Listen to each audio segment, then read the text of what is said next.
தம்பி உனக்கு வானதி வேண்டாம்ப்பா, வானதியை கல்யாணம் பண்ணா நீ நிம்மதியாக இருக்க முடியாது அப்படின்னு வானதியோட அப்பாவே வந்து பாண்டிக்கிட்ட சொன்னது சரிதான் அப்படின்னு நினைக்கிறவங்க மறக்காமல் நம்ம வீடியோக்கு ஒரு லைக் பண்ணிவிட்டு கமெண்ட்டில் சொல்லுங்கள்.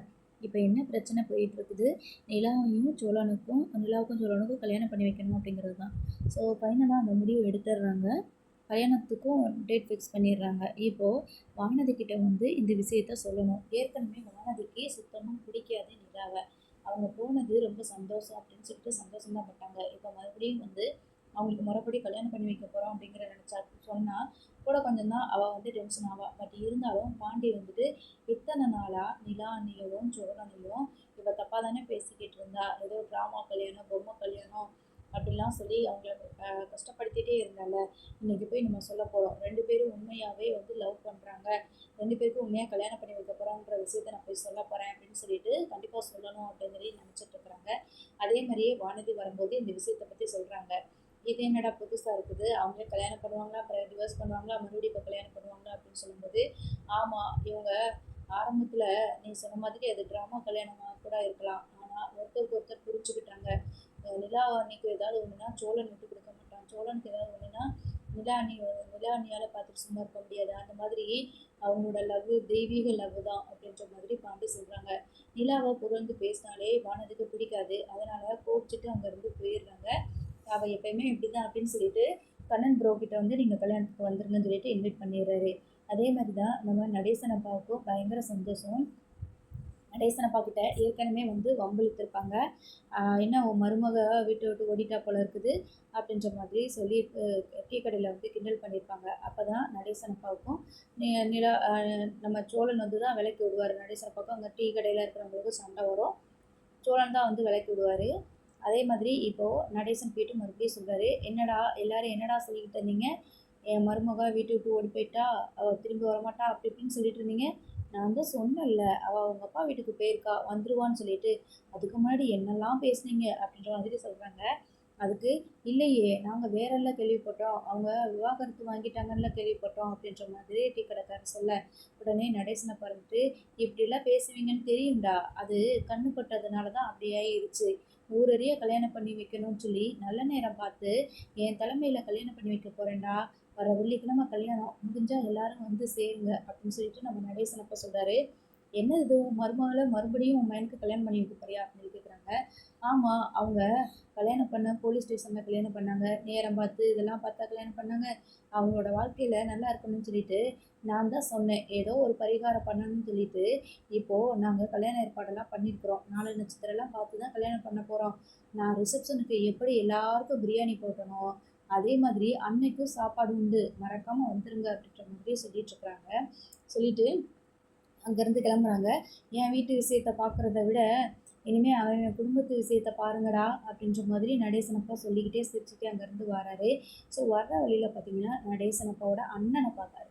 ஸோ அவரை பார்த்துட்டு என்ன அண்ணே எப்படி இருக்க, இத்தனை நாள் ஆளையே பார்க்க முடியல, வெளியே வரல போல இருக்குது, இல்லைனா இது என் வீடு என் சொத்து, என் வீடு என் சொத்துன்னு சொல்லிட்டு அந்த வீட்டுக்கிட்டேயே கிடப்ப, இப்போல்லாம் அந்த வீட்டு பக்கமே உன்னை பார்க்க முடியலையே அப்படின்னு சொல்லிட்டு நடேசனப்பா கேட்குறாங்க. இப்போ எதுக்கு, நான் சும்மா தானே போய்கிட்டு இருக்கிறேன், சும்மா போயிட்டுருக்கிறவனை பிடிச்சி வம்பிழுத்துட்டு இருக்கிறேன், இப்போ உனக்கு என்ன வேணும் அப்படின்னு சொல்லி கேட்குறாங்க. இல்லை வீடு என் பேரில் இல்லை, எனக்கு எழுதி கொடுக்கலான்னு சொல்லிட்டு என்னெல்லாம் பண்ணேன், அப்பா உன் முன்னாடி தான் சொன்னார், அப்படி இருந்து அந்த வீட்டிலேருந்து எங்களை விரட்டி வீட்டுக்கு சீலெல்லாம் வச்சையில் கடைசியில் பார்த்தையில் என் மருமக சாதிஷ்டா பற்றியா அப்படின்ற மாதிரி சொல்லிட்டு இருக்கிறாங்க.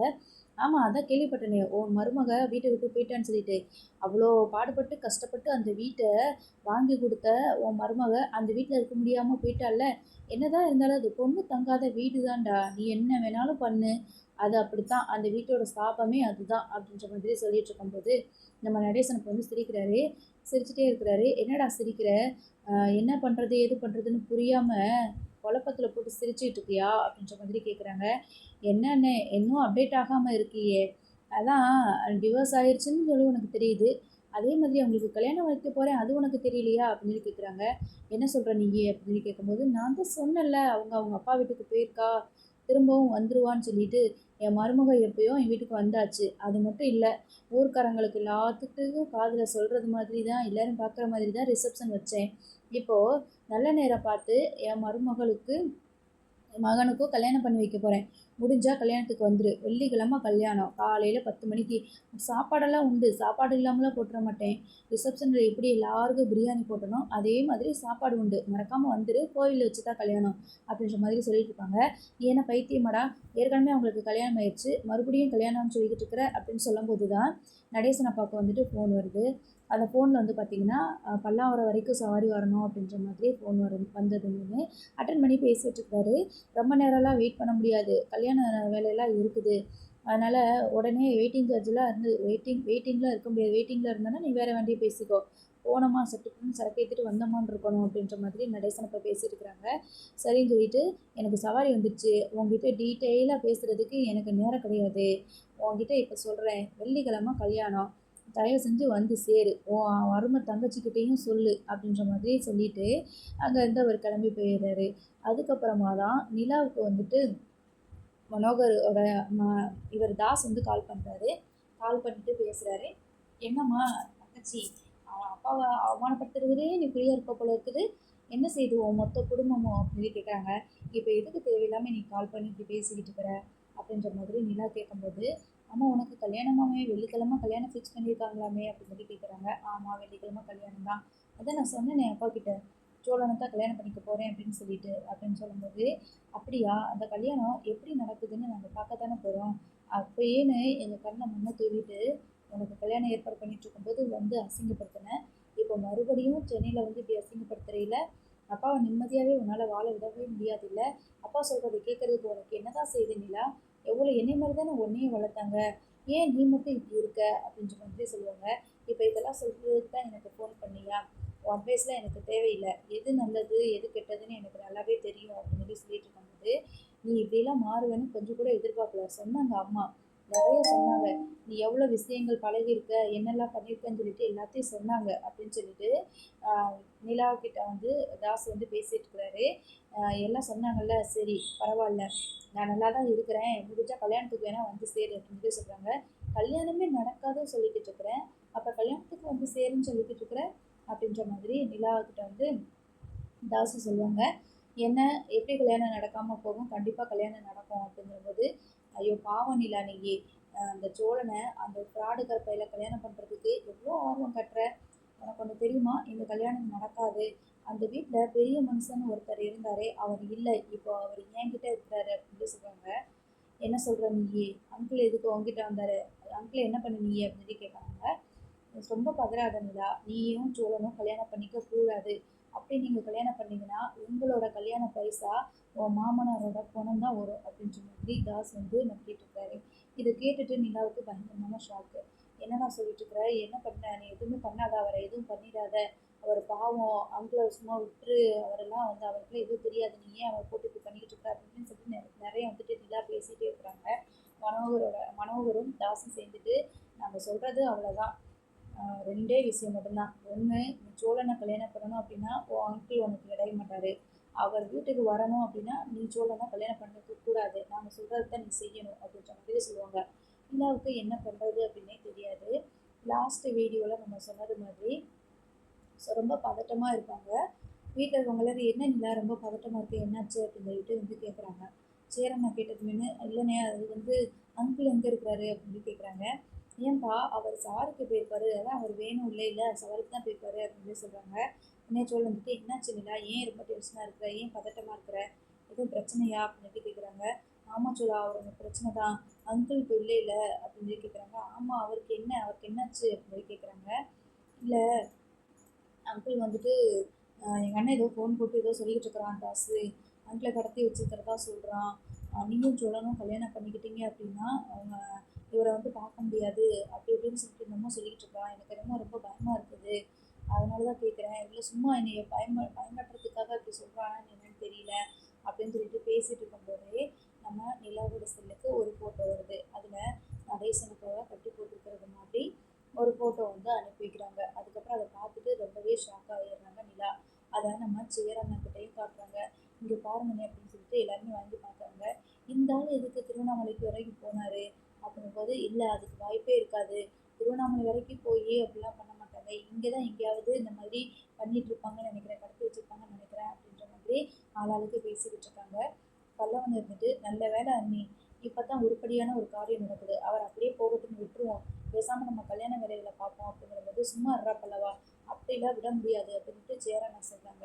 ஏன் பல்லவா நீ வேற நிலைமை திரும்பி பேசிட்டு இருக்கா, அப்படிலாம் சொல்லக்கூடாது பல்லவா அப்படின்னு சொல்லிட்டு, என்னதான் இருந்தாலும் அதெல்லாம் அது வந்து உங்கள் அப்பா, நீங்கள் மறந்துட்டீங்களா எல்லாரும், என்னதான் இருந்தாலும் அவர் ரொம்ப பாசமாக தானே இருக்கிறாரு, இப்படிலாம் நீங்கள் பண்ணக்கூடாது, பெற்றவங்களோட கடமையை வந்து கொஞ்சமாக நம்ம நிறைவேற்றணும், இப்படி அவருக்கு ஒரு ஆபத்துன்னு வரும்போது நம்ம விட்டுட்டு எப்படி நிம்மதியாக இருக்க முடியும் அப்படின்னு சொல்லிட்டு இருக்கிறாங்க.